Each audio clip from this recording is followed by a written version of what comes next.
What the Democrats are saying to us is that we're going to close government unless you Republicans agree to make it bigger. We don't want the status quo. We want you to commit to spending $1.5 trillion more than you're spending now. And we, the Democrats are saying, are going to tell you how to spend it. First, they want us to repeal all of the Medicaid reforms that we did in the reconciliation bill. Some call it the One Big Beautiful Bill. The One Big Beautiful Bill would not reduce Medicaid. In fact, it would go up about 2% every year as a result of our bill. But it would say to people who are on Medicaid, who aren't eligible for Medicaid, that you're not going to get Medicaid anymore. Dual eligibles, people who sign up in Louisiana and Mississippi, that's fraud. Under our bill, they would be thrown off. The Democrats want them put back on. Under our changes in the One Big Beautiful Bill that the Democrats want us to reverse, you would have to satisfy certain income levels to be on Medicaid. The law says if you make too much money, you can't get Medicaid because Medicaid is for the poor. In my state, we have found people through audits making $120,000 a year on Medicaid.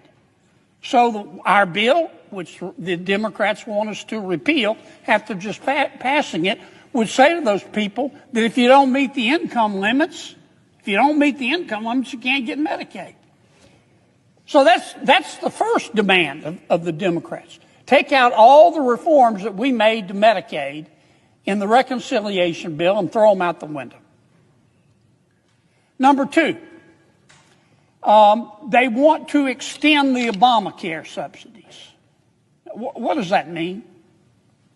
Well, first let me say Obamacare was a mistake, and we know that now. When President Obama passed Obamacare, we were told that our lives would be better. Our lives have been worse.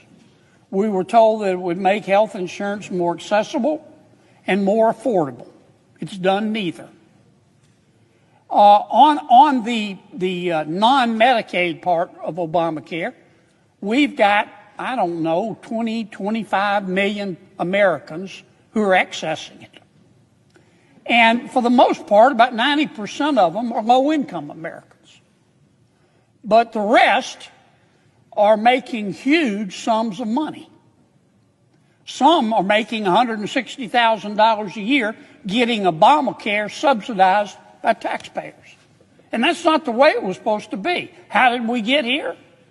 Well, it's simple. During the pandemic, when people were being laid off or losing their jobs or couldn't work, President Biden rammed through a bill to enlarge the subsidies. He took the cap off the amount that you needed to earn in order to get Obamacare.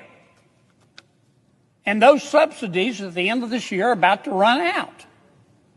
Now, the Republicans have said, we'll sit down with our Democratic friends and talk about how to extend them, but we want to reform the program because it's not right that people making $125,000, $150,000, $250,000, $200,000 a year are getting their health insurance subsidized by the federal government.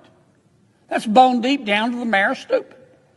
But the Democrats, Senator Schumer and his colleagues, have said, no, we will shut government down unless you agree automatically to extend these subsidies, which were passed during the pandemic, after the pandemic is over, permanently. And that's just some of my colleagues' demands. I mean, you need an Excel spreadsheet to be able to follow their demands. Their demands to keep government open, you stack them here, you could stand on them and paint the ceiling. And that's not much of an exaggeration. And when Senator Schumer announced these demands, that's when I knew. I knew it in a nanosecond. We're going to have a shutdown. because my colleagues, my Democratic colleagues, are very smart people. And Senator Schumer is a smart person. And he knew when he announced these demands that I could tell he wasn't serious. He knew they were unserious. And he knew that neither the president nor the other members of Congress were going to accept them. And you know what? Many Democrats know they're unreasonable as well. So that's why I say the policy part of this makes absolutely no sense. And that's because this isn't about policy. This shutdown is about politics. Now, parties change. Just like the human experience changes over time. Political parties change. My party's changing. So is the Democratic Party. And there is a wing of the Democratic Party, I call it the socialist wing. Some less charitable people call it the loon wing of the Democratic Party. And they are in charge right now. And the non-loon, non-socialist Democrats are scared to death of them. And this particular wing of the Democratic Party that's in the ascendancy, what do they believe? They try to out-weird each other all the time. They hate, if you listen to them, they hate Thomas Jefferson. They hate Abraham Lincoln. They hate George Washington. They hate Dr. Seuss. They hate Mr. Potato Head. They think our kids should be able to change genders back and forth at recess. Kids. And if it's their preference, should be able to undergo sex change operations while minors paid by you, the taxpayers. They believe that. They believe in open borders. They believe that if you support the law, which says you have to be vetted to come into our country, if you support the law, you're a racist. I think if you support the law, you're being prudent. But they believe in open borders. And my Democratic friends are about to elect a new mayor in New York City who is a member of the loon wing. He's a self-avowed socialist. He has said if the Prime Minister of Israel comes to New York City, he will have him arrested. But this is not the majority of Democrats that believe this. I don't think that for a second. And I know many of my Democratic colleagues here don't believe that. But the loon wing, the socialist wing, the angry Gary Busey wing of the Democratic Party is in ascendancy. And they've got a lot of power, enormous amount of power. And many of my Democratic colleagues in the Senate are scared of them. And the loon wing is mad at many of my Democratic colleagues in the Senate. They shouldn't be, but they are. And therefore, many of my Democratic colleagues in the Senate are scared of the loon wing. And they want the loon wing to love them. The loon wing will never love them. They're better off doing the right thing, and they know what the right thing to do is. But that's why I say this is a political decision, and that's why we're going to shut government down. Now, once you shut government down, unless you're prepared to leave it shut down permanently, and maybe my Democratic colleagues are, but I don't think so. I still, maybe I'm naive, but I still think too many of my Democratic colleagues in the Senate know better. Once you shut the government down, you got to get it back open. How are they going to get it back open? We're not going to agree to their demands. $1.5 trillion. They know we're not going to agree to it. So how is my friend Senator Schumer going to get government back open? You know, there's a famous movie line. I don't remember the movie. I think Denzel Washington said the line. I love Denzel Washington. He's what cool looks like. The guy's awesome. He's a total baller, man. I love Denzel Washington. But anyway, I think he said in one movie, if you pray for rain,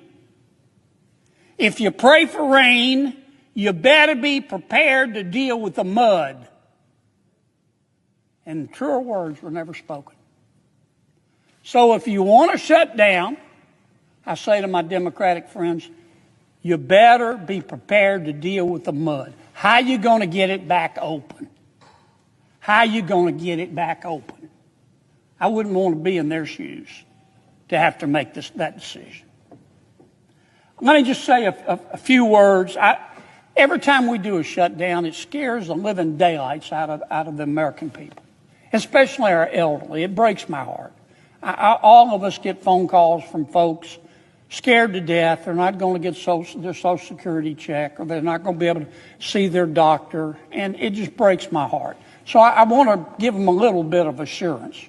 During the shutdown, the executive branch will be in charge, and the Trump administration is not going to do anything to hurt our elderly. I want to assure them of that. If you're receiving a Social Security check or Medicare or Medicaid or a veteran's disability, your checks are going to continue.